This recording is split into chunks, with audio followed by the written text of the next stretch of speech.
Here is a recap of my December Taco Tuesday. I host this event in my office for real estate agents every single month. This month, I gave a full mortgage market update and I had a guest speaker to talk about 1031 exchange. So the issue that we had earlier this year, which really helped slow down the market, unfortunately, was in August, that inflation number came out super hot, and that's when interest rates went up. I think it was like August 14th, 15th, which slowed things down. I mean, interest rates were at like, what, 7.5%?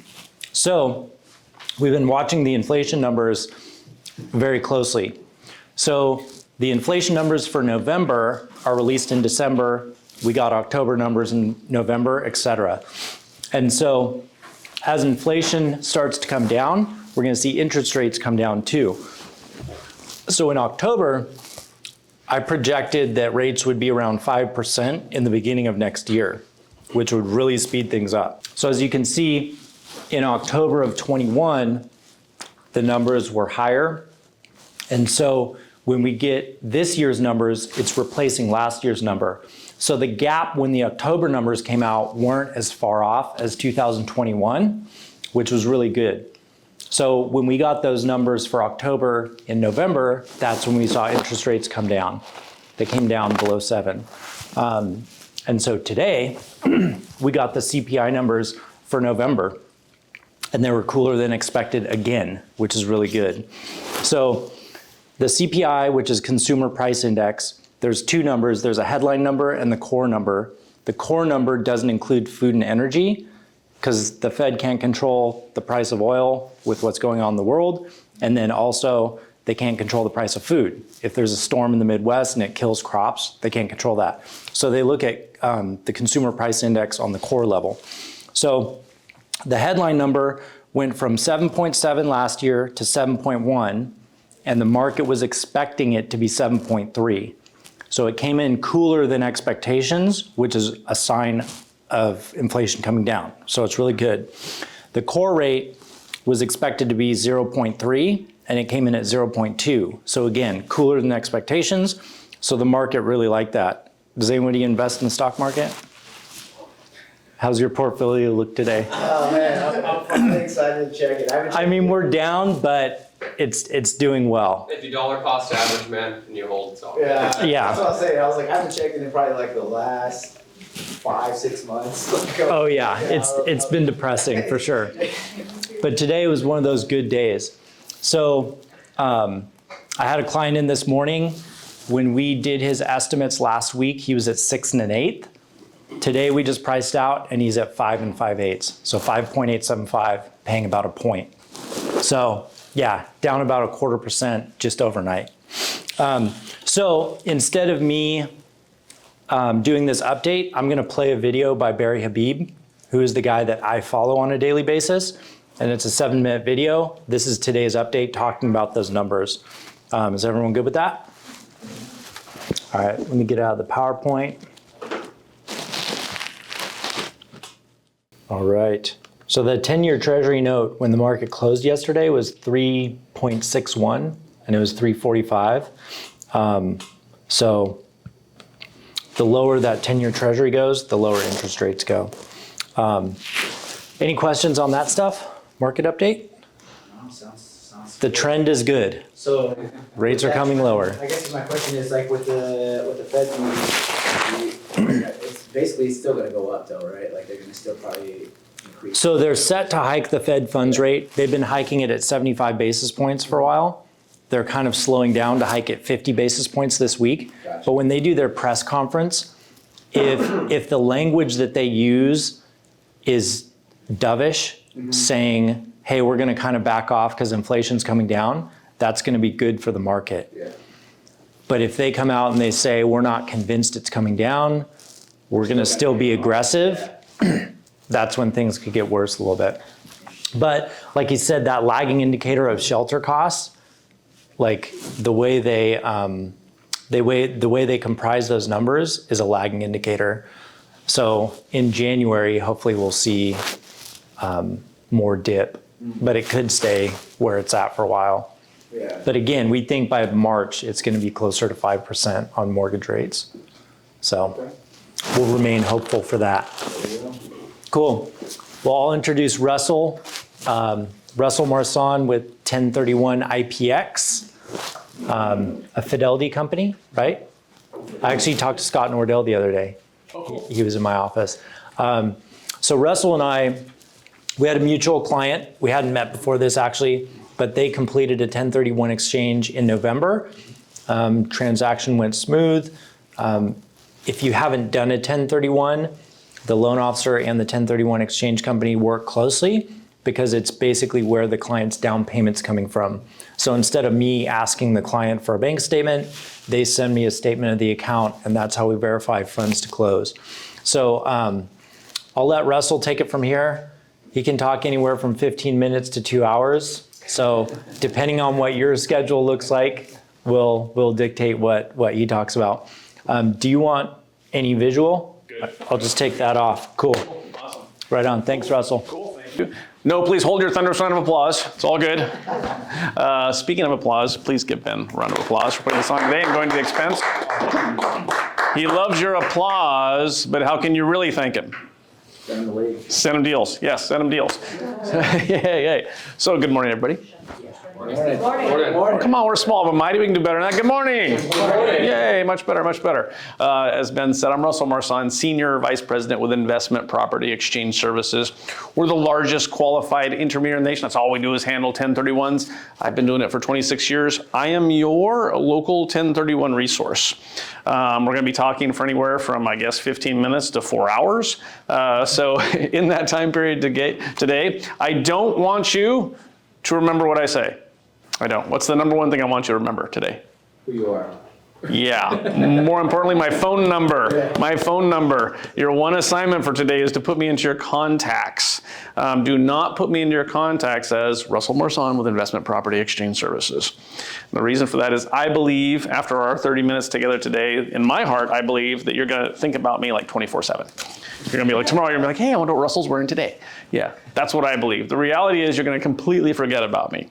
And 3 months from now, you're going to have an exchange client and you're going to try to find me in your contacts. And be like, what was his name? What was his company's name? And you won't find me. Put 1031 in there somewhere, right? Russell 1031 guy or whatever, right? 1031 guru or whatever. That way you'll be able to find me easily. Also bookmark the website, which is ipx1031.com/Marsan, which is my last name. That's a phenomenal resource for you guys. I've created investor postcard templates that you can use to mail out and attract more investor clients. There's newsletters you can push out to social media, which are great. A lot of different tips and tools on there. So today, so I know you've come here knowing that there was 1031s, not just tacos, but 1031s too. So we have a short time period together today. Normally I go 2 or 3 hours, right? We're not doing that today. So I want to make sure that if you've come here with some need, then I want to make sure I address that. So does anybody here have some specific topic you want to make sure I cover in our short time period together today? No. Maybe just touching on the different types of 1031 exchange, because I know there's a lot of different types, and I sometimes with my exchange clients will get, can I 1031 exchange this into this? Can it be a portion of my residence, say they're renting out a back house into a commercial property type? Absolutely, okay. My general answer is yes, you should talk to the 1031. Yes, yes. But I'd love to have some more details on that. Yeah, okay. Maybe touching on it. Yeah, I was planning on touching on that today, so that's perfect. Anybody else? No? Okay. Maybe just talk about the fees. Fees? Oh, we don't charge a fee. We just want a hug. It's all good. So, we just want, we do exchanges for tacos. We'll 1031 for tacos. Really what I'm going to more talk about, and I'm going to specifically answer your question, I'm not going to go into all of the rules of 1031 because that would take way more than 30 minutes. By the way, this is a great little information piece. Like I said, the most important thing you're going to get today is my phone number. You can call me anytime. Right? That's my cell phone number. So I live here in Northern California. I cover Northern California. I also cover Northern Nevada, Montana, and Idaho for our companies too. So I travel a lot. But no matter where I'm at, you can reach me at my cell phone. If you call me at 7 o'clock on a Friday night, the first thing you don't have to say is, Russell, I'm sorry for bugging you at 7 o'clock on a Friday night. I'm a tax nerd, so by default, I don't have a life. So it's all good. So you'd be giving me a life by simply calling me and asking me tax questions. Like Friday night, I get a bucket of popcorn and I sit by my phone. I'm just waiting for you guys to call and ask questions. Very cool. So let's talk 1031. So first of all, the 1031, just so you guys know, is actually the greatest wealth building tool in the entire Internal Revenue Code. There's nothing else in the Revenue Code that allows taxpayers to build wealth like you can with real estate in the 1031 exchange. It allows a real estate investor to reposition their real estate assets throughout the course of their entire life without having to pay any tax. Right? So as we grow in life, our financial objectives change. Right? Early on in life, you don't have money, so you want appreciation, right? Later on in life, you have a bunch of properties and a bunch of appreciation, now you want cash flow. Maybe you're tired of the headaches of management, so you want to get into something else, right, that doesn't have the, or maybe you want to just, preserve your capital. There's a lot of different types of objectives. Well, the 1031 exchange allows you to pivot to different types of real estate that better meet whatever those current objectives are in your life without having to pay tax. Because in California, we are the heaviest tax state in the country. Right? It is possible for taxpayers to pay over 40% in total combined taxes in California. On average, it's closer to around 35%. That's a lot of money to give up, right? So why give up that money, instead exchange? But some people will say, I don't mind giving up, well, I don't want to give up the 35%, but I'm just going to pay my taxes because we've been told in life that two things are inevitable. What are those two things? Death and taxes. Death and taxes. Yes, we've been lied to. Only one of those is actually inevitable. Which one? Taxes. Wow, you got the death thing figured out? I want to hear you talk. So, no, death is unfortunately inevitable. Taxes are not. Taxes are absolutely not inevitable.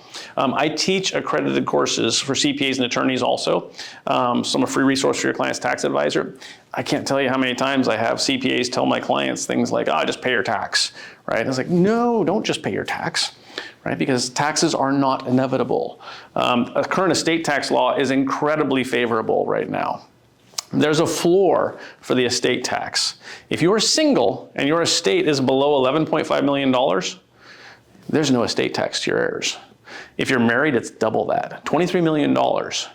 Your estate goes to your heirs with no estate tax, and your heirs get a step up in basis, which means, I bought the property 50 years ago for like 100 grand. When I pass away, it's worth $2 million. My kids, as soon as they go on title of the property, right after I pass away, their basis is not my old 100 grand. It's stepped up to the fair market value of that asset as of the date of my passing. Right, I just passed away yesterday, which makes this conversation awkward today. So the value is $2 million, right? That's their new basis. They can immediately call you after they inherit it and say, hey, I want you to list and sell Pop's old property for me. I don't want it anymore. They don't need my services, right? They have zero tax consequence because they're selling for $2 million. That's their basis. That's also their basis, right? There's no gain. There's no profit there. It's a tax-free sale.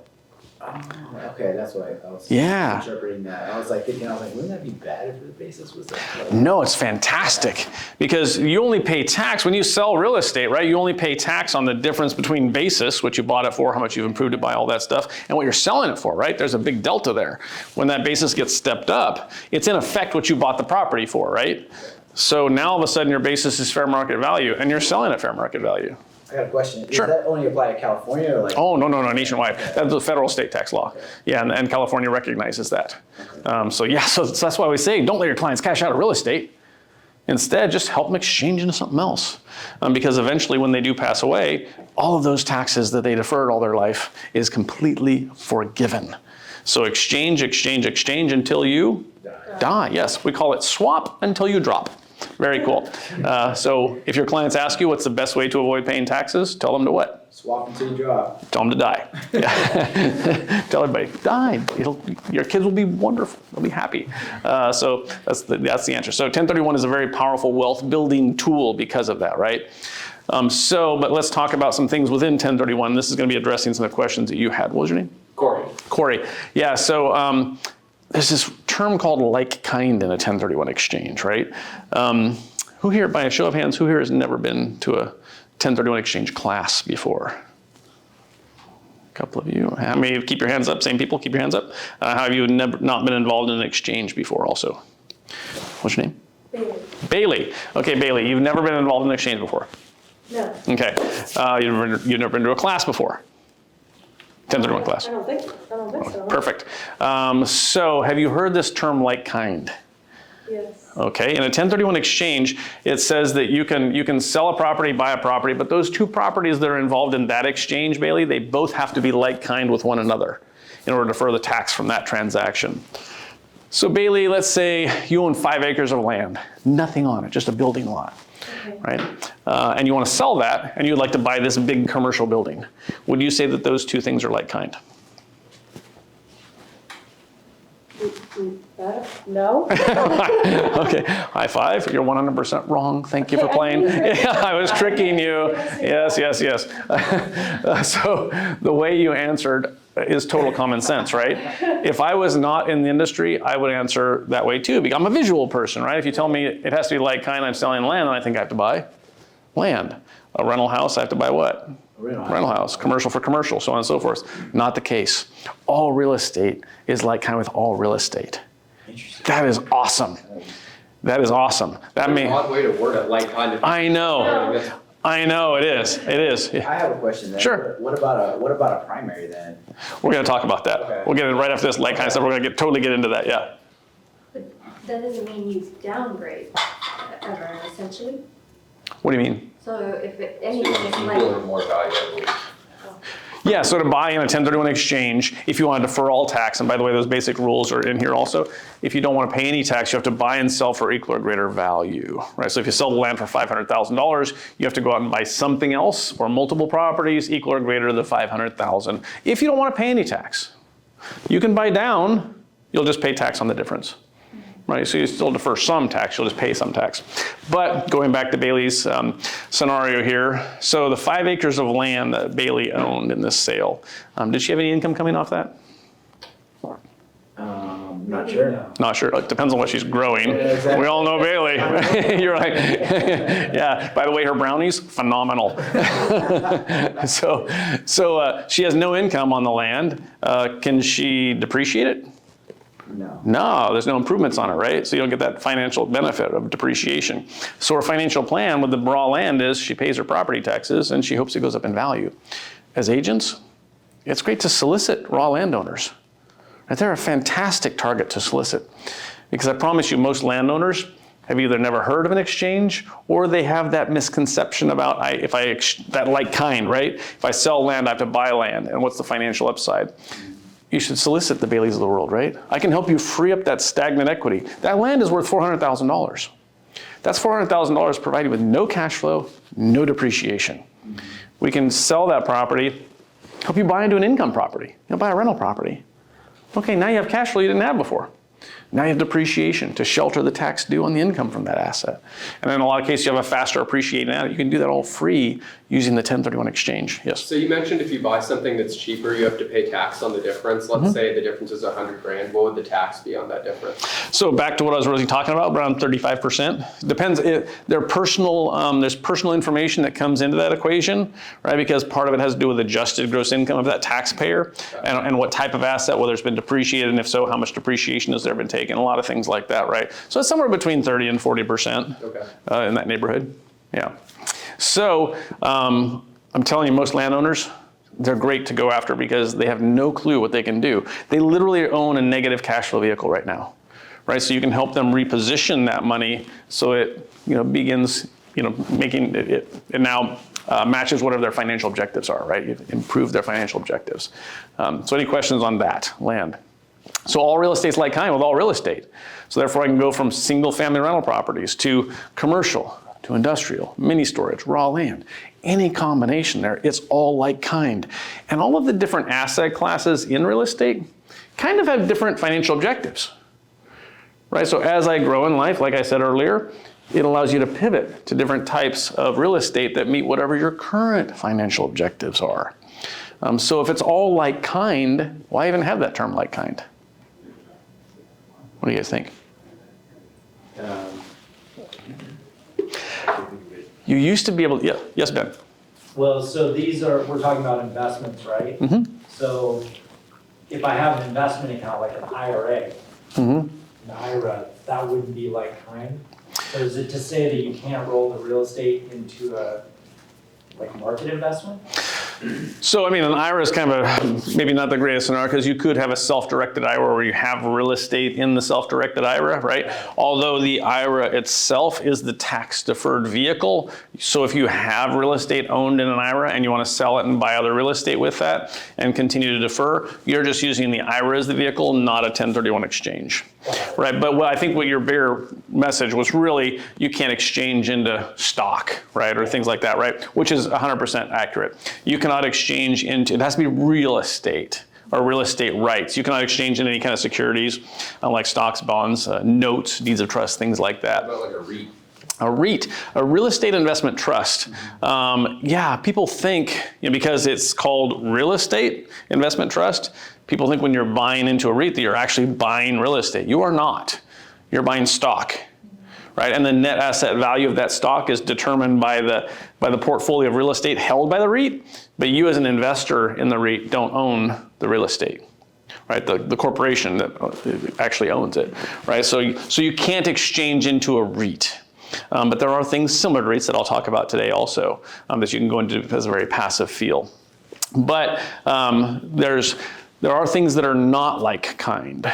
There are things that are not like kind. And one of those is a personal use property, like your primary residence, right? So when you do a 1031 exchange, if you want that deferral, your intent on the property you sold and the property you're buying, your intent must be to hold for business or investment purposes, not for personal use, right? So you can't sell a rental property and use that money to buy a dream home, right? And use it immediately as a home. Which is fine, right? You already have a phenomenal tax benefit, right? When you sell a primary residence, there's a tax exclusion. It's under Section 121 of the Internal Revenue Code, a little different section code than 1031, right? And that's the primary residence exclusion. So if you're single, you get $500,000 of tax-free money. If you're married filing jointly, you get $500,000 of tax-free money on the sale of a primary residence if you've owned and occupied it for any 2 out of the last 5 years. Right, and by the way, you can take that exclusion every 2 years. You can sell a primary residence every 2 years and pay no tax. It's a fantastic thing. But so because of that, a lot of people selling a primary, don't want to do an exchange anyway, even if they could, because it's tax-free money. But you will get the opposite. And that is, an investor will come to you and say, hey, we have a couple rental properties. We'd like to sell those and use all those funds to buy our dream home that we'd like to retire in, or a vacation home or second home. Well, on its face value, I can't do that, right? Because it's a personal use property. But what I can do is go through a conversion process. Right? I sell my rental properties, I buy my dream home, but I buy it as a investment property, right? The IRS back in 2008 created a safe harbor. It's my favorite revenue procedure. I've been doing this 26 years. It is my absolute favorite revenue procedure. It's on my nightstand. I read it every night before I go to bed. It gives me happy dreams. Very cool. TMI, I know. It's a revenue procedure that actually it's a safe harbor that outlines how you have to treat a property after an exchange before you can convert it to personal use. So it's a recipe of how to buy things with a 1031 and legally convert them to personal use. So here's that safe harbor. And by the way, it's called a safe harbor, which means if you follow these guidelines, you are safe from the IRS, which is a rare thing, right? So it's a really rare thing. We see them issue safe harbors. So here's the recipe. It's 2 years. Sell your land, sell your rental properties, sell your investment properties, do an exchange, buy your absolute dream home up in Tahoe or Bodega Bay or something like that. For the first 2 years, you have to treat that property 2 ways. One is you have to limit your personal use to 2 weeks a year or less, or 10% of the rental history, whichever is a greater number. So if you rented it on Airbnb for like 300 days a year, you could use it personally for 30 days a year. Now, if I'm going there to like paint it or build the deck, is that a personal use visit? Yes. No, it's not. That's a maintenance visit, right? Which means there's ways to use it for more than the 2 weeks a year, right? As maintenance visits, legally within the code, right? But that's the first thing you have to do is limit your personal use. The second thing you have to do is show income on it, but that's an insanely low standard. You only have to show 2 weeks per year of income on it. That's it. That's it. That's crazy low, right? I was shocked when they came out with the 2 weeks a year. I thought it'd be 3 to 6 months. but it's only 2 weeks. So that means Interesting. I can sell an investment property. Bailey can sell her land that she owns, right? Take all that money, buy her dream home. All she has to do for the first 2 years is limit her personal visits to it and then find a buddy to rent it to for 2 weeks a year. Yeah, that's all you have to do. Guess what you can do after 2 years? Whatever you want. You can move into it as a primary. You can just treat it as a pure second home and vacation home. You never have to rent it again. And your exchange is absolutely safe harbor, can't be challenged by the IRS. That is phenomenal. Wait, so you just have to make it a, not primary, but it just has to be income producing for the first 2 years, and then after that, it's But the only income, the only income on it needs to be 2 weeks a year, right? 2 years for 2 weeks. Yeah. So rent it out for that 2 weeks, and then you can start up a bunch of mini projects and still live there basically. Hey, I'm gonna paint, I'm gonna mess around with the yard, make the fence nice. I would ask you to defer all of your tax fraud questions to your own CPA. Yeah, I mean, you can't live there full time, right? But you can obviously go there for maintenance visits, things like that. Whatever your CPA, whatever you and your CPA feel is a defensible position, right? Gotcha. Yeah, but so, you can, but basically you can kind of leave it vacant, right, the whole time and use it a little bit. And then you just have to show the income. Now, if you need to rent it full time, great, wonderful, rent it full time. But we're talking about a dream home scenario here, right, for your clients. And what's the last thing you typically want in a dream home? Tenant. People, yeah, exactly, yes. Is there a template that you need to prove, like when you went, when you weren't there, what the 2 weeks of income was, when it was? Yeah, when you file your Schedule E, you're reporting that rental income on it. It'll ask for how many days in service and things like that. So yeah, I mean, it's traceable for the most part in your tax record, but it's really just the honor system, right? Whatever you and your CPA are claiming.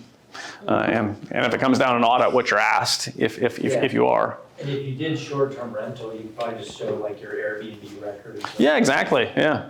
Yeah, I mean, if you only truly want to rent it for 2 weeks a year, you're not going to put it on Airbnb, right? Because you're going to, every single week, you're going to be telling people no, no, no, no, no. But you don't have to have it on Airbnb, but you can, or VRBO or whatever. Or you literally just have to show the income, right? Which means you had a buddy rent it from you. Yeah.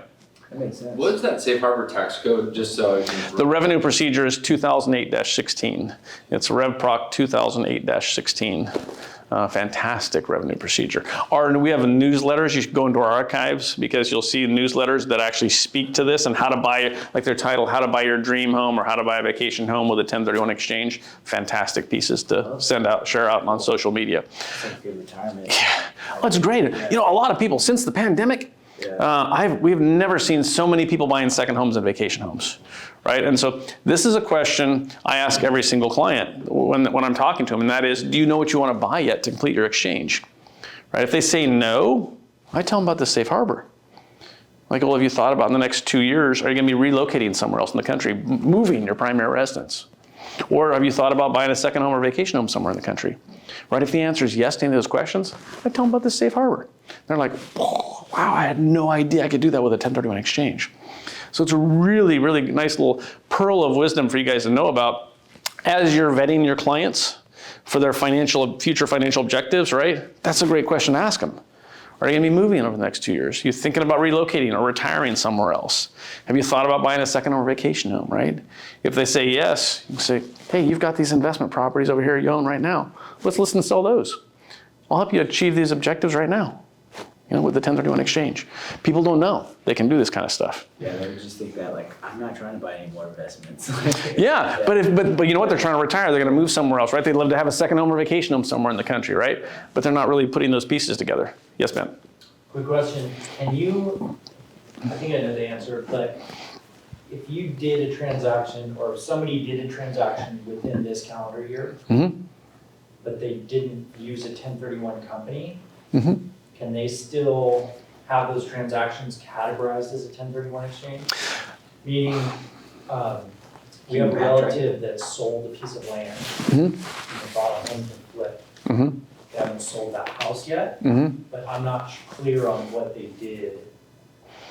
There's a whole bunch of no's in that statement you just made. A whole bunch of no's. Yeah. Disclosures throughout the process. So the first no in what you described there is that the exchange has to be set up before you close escrow on what you sell. Got The it. exchange has to be in place, Yep. right? We can't open an exchange until your client has actually accepted an offer from a buyer and they've opened escrow. And then we have to set up the exchange sometime during that escrow period before it closes.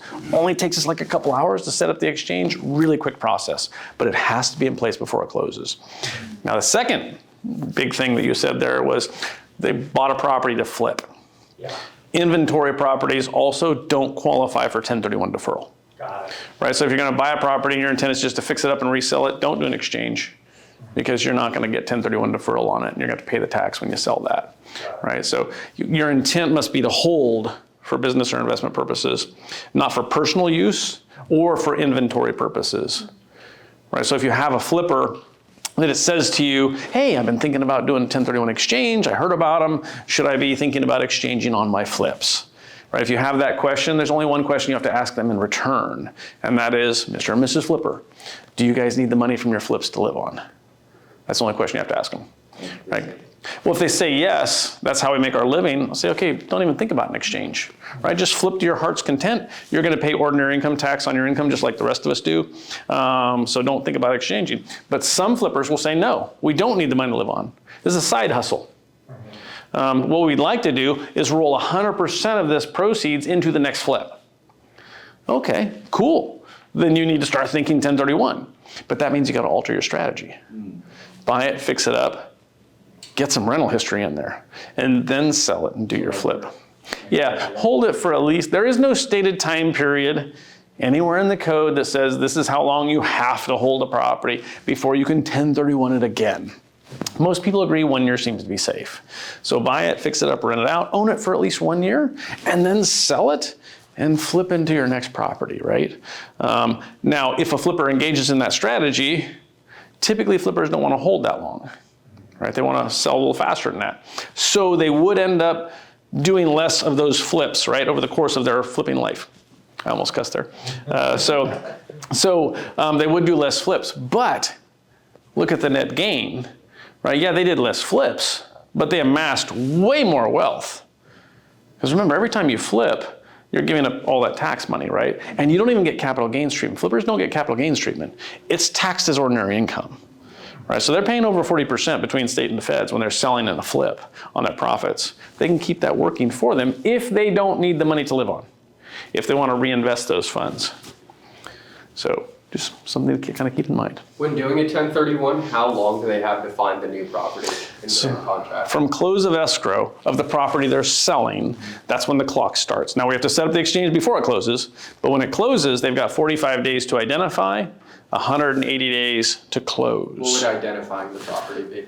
Naming the properties to us. When you close escrow, we send you an identification form. You're our client. Okay. Now we want that identification form on day 45. Let's say you identify those, but after that you end up wanting to go with a different property, you can't, or does it have to be one of those that you identified?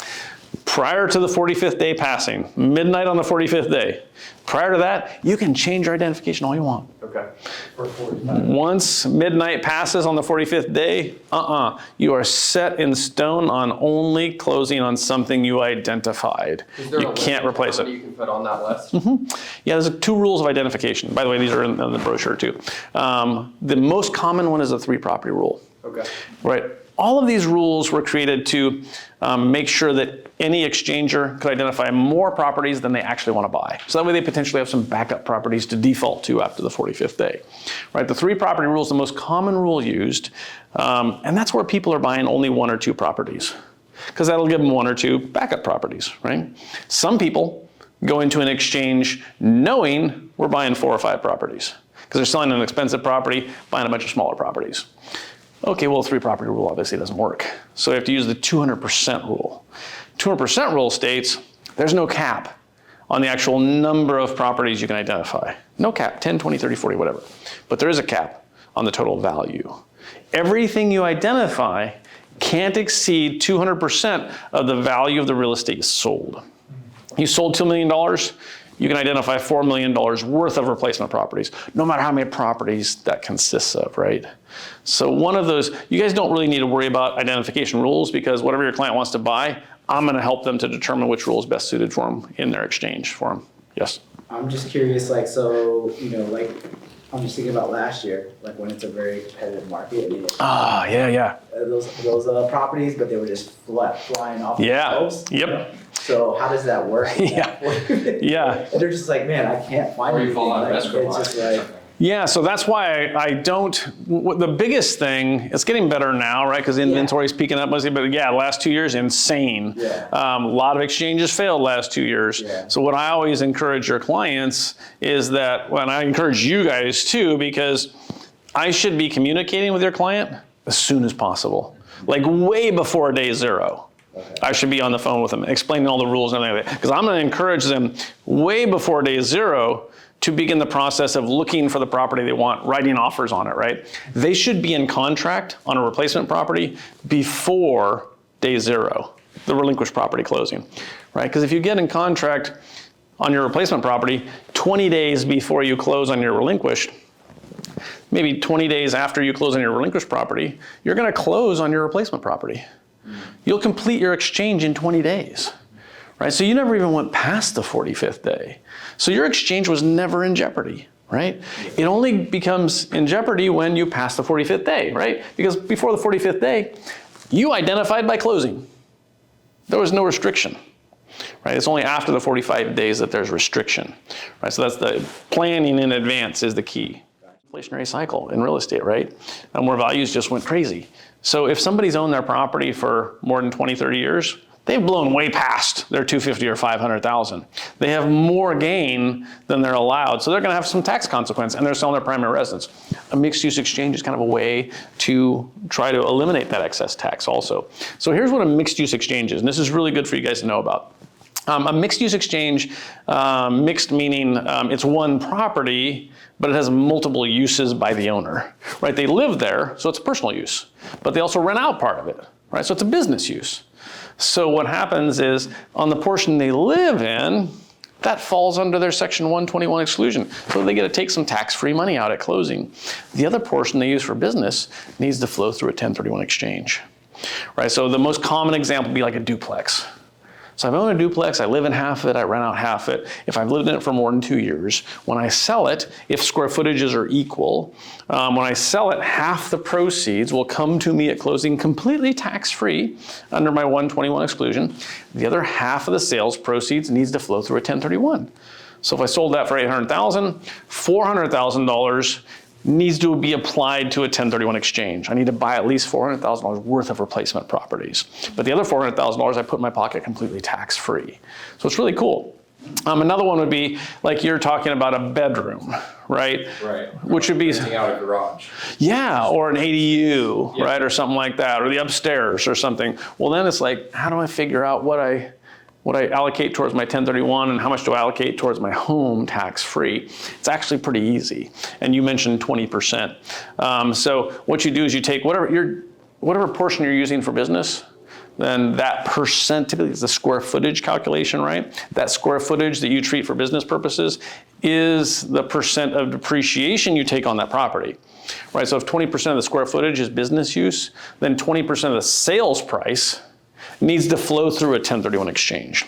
80% comes to me tax-free at closing under my primary residence exclusion. That's kind of cool. It's very cool, right? It's very cool, yeah. When he asked me about it, I was like, I don't think so. But you could talk to him, and he Yeah. pulled it off. Yeah, absolutely. Very cool. Also, another thing is land, right? So if you are listing a property where, let's say somebody bought it like 50 years ago, it's 100 acres, and they have their primary residence on it. They don't farm it, they don't ranch it, no income coming off it, it's just rolling hills up in the foothills or something like that, right? Well, you think, okay, it doesn't have income, so it doesn't qualify 1031. Oh, it qualifies 1031 under mixed use, and it qualifies right now. And the concept is, really what do you use for personal use? Of the 100 acres, the house and an acre around it. Yeah, right? That's what you use for personal use. The other 99 acres, you've held for appreciation. That's investment. That qualifies as like kind in a 1031 exchange. So you as their agent need to give them a hand. So it's a team effort. You, me, their CPA, right? You need to do a broker's opinion of value of if that house were just to sit alone on 1 acre, what would it go for? You're gonna be like, okay, well, we're selling the whole property for $3 million. The house plus 1 acre would be like $1 million. Okay, great. They're going to choose $1 million of the $3 million sale towards their primary residence exclusion. And then they want comps on the 99 acres if that just stood alone. That's $2 million. Okay, great. I'm going to apply $2 million into my 1031 exchange. Yeah, so instead of paying, I mean, it depends on what my basis is, but I mean, let's say I have $2 million of gain on that property, and it's my primary residence. I'd only be able to exclude 500,000 of gain. That means 1.5 is going to be fully taxable to me. Ouch. I mean, that's like $800,000 or so, $700,000 to $800,000 in taxes I would pay. So instead, you can do the entire thing tax-free, right? Pocket $1 million, put $2 million into the exchange. And you bought replacement property. It's going to provide you income for the rest of your life on the $2 million. You could do 200% of that $2 million and get $400 million worth of property too, right? Well, actually, it depends. If you're buying less, 3 properties or less, you don't have to adhere to the 200%. Okay. Because there's no cap on the 3 property rule. There's no cap on value, right? So if you really want to buy a super expensive property, you can. Okay. There's no cap on the value there for this. That's cool. I like that a lot. So with that $2 million, you could go out and just buy like 3 really big apartment complexes or whatever. Whatever. Yeah, if you're still in the appreciation mode, right? You want to, put down as little as possible and try to buy as much as you can. Then absolutely, you could do that. I'm really surprised the 1031s even allowed. Well, it's been, you've all heard. It's it's made for people that like to invest. Yeah, I mean, it is. We're attacked about every 5 to 7 years, right? By some politician. Biden was the last one, right? They stumble upon Section 1031, and they're like, they have no clue what it is, and they're like, oh my God, look at this tax loophole, right? It's not loophole, it's actual Internal Revenue Code. Yeah. They say, well, there's $10 billion of taxes deferred every year. If we eliminate this, $10 billion will come into the coffers and they can spend it. That's not what happens, right? So they're ignorant of what the 1031 is and the benefit to the economy. So we pay a lot of money to companies like Ernst & Young and things like that, do economic impact studies. We always have to go in and educate all of these politicians and say, here's the actual benefit to the economy. It's not a net loss to the Treasury, it's a net gain. By several. It's over a $10 billion gain to the economy, not a loss, a gain, because of the activity it creates.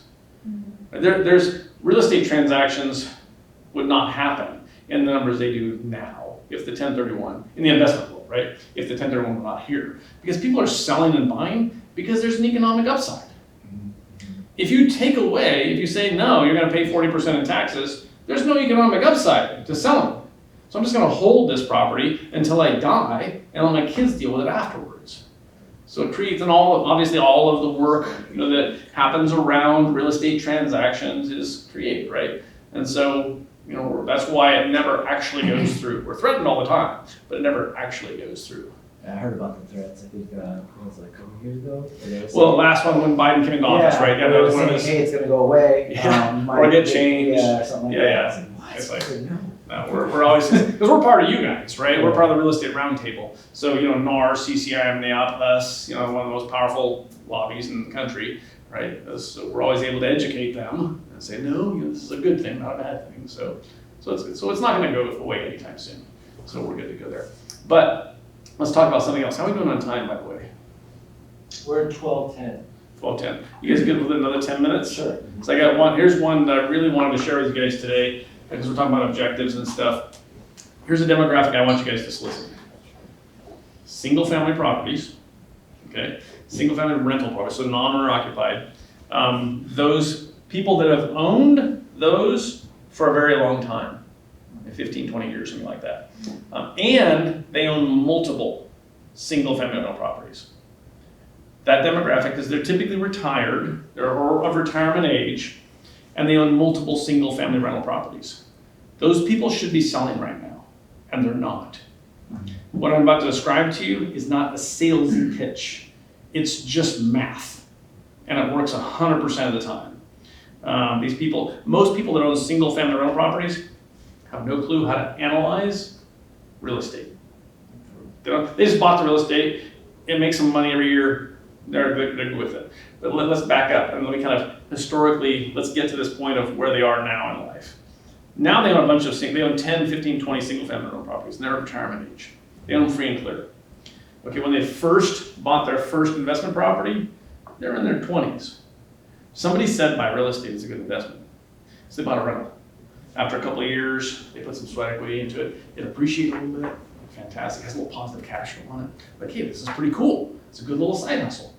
So they did it again and again and again. And they got very comfortable with owning that asset class.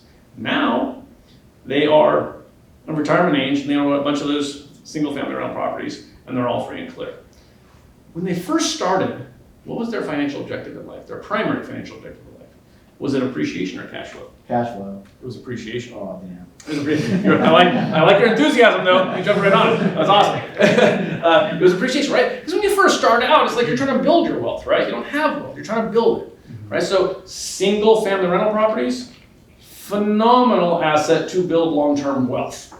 So now let's ask. I'll give you another chance here. Redeem yourself. The primary financial objective of a single family asset, so a rental property, is the primary financial objective cash flow or appreciation? Well, young people want appreciation, older folks. No, want I'm cash talking flow. about the asset class. Oh, it's cash flow. Single family rental properties. Appreciate. Gave you a chance. No, Darn I it. No, it is appreciation. It's appreciation. Now, cash flow is important, right? Because cash flow is a consideration. Yeah. Because I have to have X amount of cash flow to keep the property, right? Because I don't want to lose the property. But it's not the primary financial objective, or shouldn't be. If your primary financial objective in life is cash flow, it means you have a lot of cash, and you're trying to maximize the monthly income on that, right? So if your primary financial objective in life is appreciation, absolutely, single family is the way to go. But now, I'm retired, and I have a bunch of single family rental properties. If I'm retired, and I have a bunch of equity in a bunch of properties, by default, what should my primary financial objective in life be? Cash flow. Now cash flow. Cash flow. Now cash flow, right? I don't need appreciation anymore. I built it. I want preservation of capital, right? I don't want to lose my capital because I built a lot of it.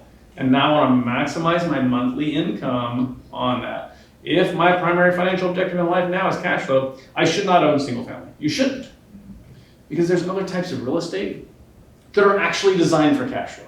Single family is not one of them, right? Commercial. Industrial apartment complexes, right? Those are all income type properties designed for cash flow. They can see appreciation too, but just not like long-term what you're going to see through single family, right? So what happens is these people that own multiple single family rental properties, they need to be convinced, sell now, right? If you're selling a rental property, you're typically at the lower end of the housing market, which still sells in any market, right? So you're still kind of selling relatively high, right? So it's still a good time to sell those assets. So take advantage of the market and sell. You're like, well, I'll get killed in taxes. We've owned them forever. Do an exchange. Okay, but then I have to exchange into something like kind, which means another house, a headache for a headache, right? No, you can exchange into commercial. You can go into even passive commercial, like triple net lease properties, which have zero responsibilities, right? And more cash flow. But then they're like, whoa, pump the brakes. I don't know anything about commercial. I've only owned single family my entire life, just rentals. I'm not familiar with commercial. I don't know what a good deal is. So no, I'm not going to sell and buy that. Here's the answer. And you guys should write this one down or put it in your phones or email me. The acronym of DST, which stands for Delaware, like the state, Statutory Trust. Delaware Statutory Trust. You guys need to know about this tool. Because this tool, if you have this tool in your pocket, this will create listing opportunities for you with this demographic that I'm telling you about. Because people are not going to list and sell the properties. But if they know something like this DST exists, they're like, oh, hell yes. Please sell my pain in the butt rental properties and put me into this. Here's what a DST is.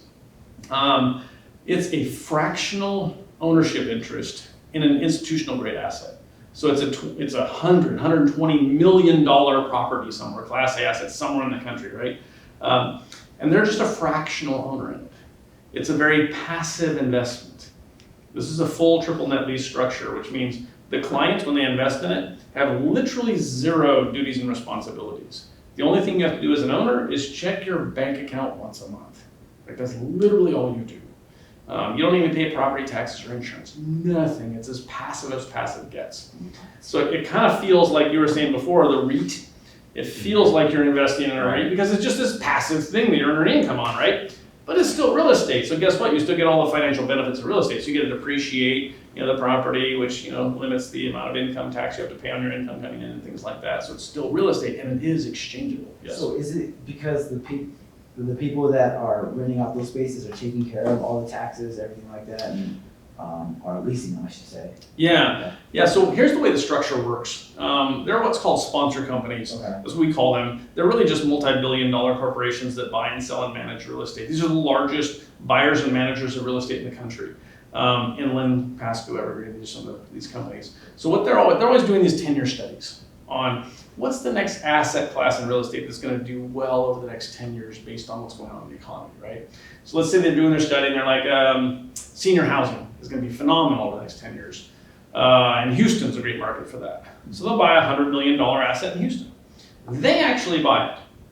Now they own it. They put it under a DST ownership structure. And now what they do is they sell fractional ownership interests in the trust.